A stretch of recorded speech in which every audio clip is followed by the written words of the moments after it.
Deadpool's been both a hero and a villain in his day, but even at his best, he's still kinda got a mean streak. Welcome to WatchMojo.com, and today we're counting down our picks for the top 10 worst things Deadpool has ever done.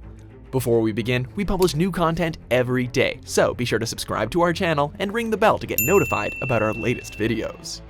For this list, we're looking at Deadpool's dirtiest deeds, the times when he gave in to his worst impulses to horrifying and occasionally hilarious results. Number 10, his relationship with Hydra Bob. Being Deadpool's friend, or anywhere near Deadpool for that matter, can be pretty hazardous, but possibly no one has it worse than this poor sap. Once a lowly agent of Hydra, Bob was forced into helping Deadpool out of a jam and has been his ally/punching bag ever since. Despite the fact that his friendship with Deadpool has gotten him shot, stranded at sea with a bad case of scurvy, and countless other injuries, Bob has remained steadfast in his loyalty to his pal. But being Deadpool's friend can't be worth the amount of pain it puts poor Bob through. And you know that Deadpool knows that too. If you really love him, Wade, let him go. Number 9, he stole an Iron Man suit and got drunk. Tony Stark's brutal battle with alcoholism is perhaps the character's defining moment. The demon he was able to overcome that makes all his battles with supervillains seem paltry by comparison. In his own special way, Deadpool even gave him a hand. After taking a job to try and keep Iron Man from getting sober, Deadpool knocked a recovering Tony out with a liquor bottle before stealing his suit and going on a drunken bender. After all, the deal was that he would get Iron Man to keep drinking, not Tony Stark. Wade, is there any way you could have done this without mocking Tony's alcoholism and tarnishing his reputation? Number 8, he impaled Hulk to steal his blood. Without his legendary healing factor, Deadpool is kinda just a guy in a fancy red suit. Remember, that healing factor is all that keeps his terminal cancer in check. So, when exposure to gamma rays puts his powers on the fritz, Deadpool needed a sample of the Hulk's blood to get him back to good health. Or whatever passes for good health when you're Deadpool. As you might expect, getting a blood sample from a giant green rage monster is easier said than done. After a few failed attempts at drawing blood with his swords, Deadpool got creative by impaling the Jade Giant on a broken street sign. Ouch! Number 7, his attack on classic literature.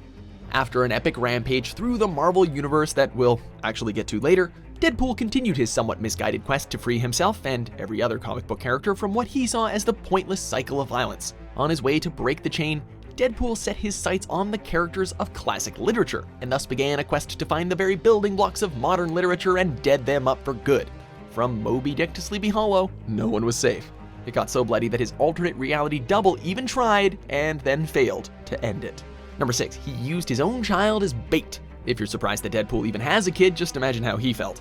What should come as absolutely no surprise, though, is that Deadpool isn't as good at fatherhood as he is at murder and breaking the fourth wall. A prime example of his less than stellar parenting skills is when he used his own daughter Ellie as bait to lure the villainous Madcap to him. Deadpool's solution? Put poor Ellie in the firing line. To his credit, it actually worked, as Quicksilver managed to get Ellie to safety right on time, but that really doesn't make it okay, and there's frankly nothing that could. Number 5, he willingly became a Herald of Galactus.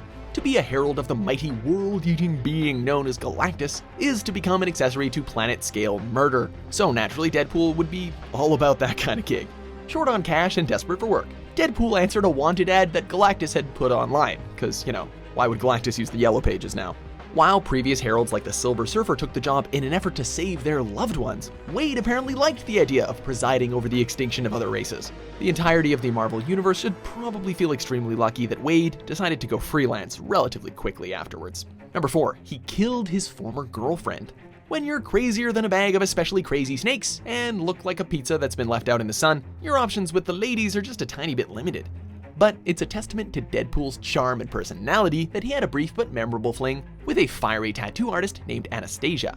It's also a testament to how much of a murderous psychopath he can be that he closed out their relationship by shooting her dead. Now, to be fair, their relationship was fraught with double crosses and backstabbings, but the callous way that Deadpool iced the former apple of his eye was cold, even for him. Number 3, he shot a man in the head for liking the Star Wars prequels. Let it never be said that Deadpool does not put his foot down when it comes to opinions on beloved sci-fi franchises.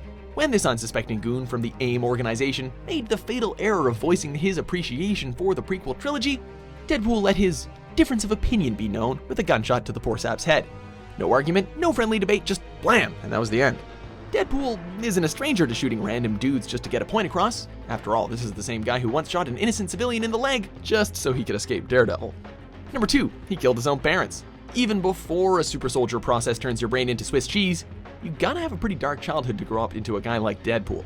It's no surprise at all then that he's got some unresolved issues with his parents. Or at least they were unresolved until Deadpool was mind-controlled into murdering them.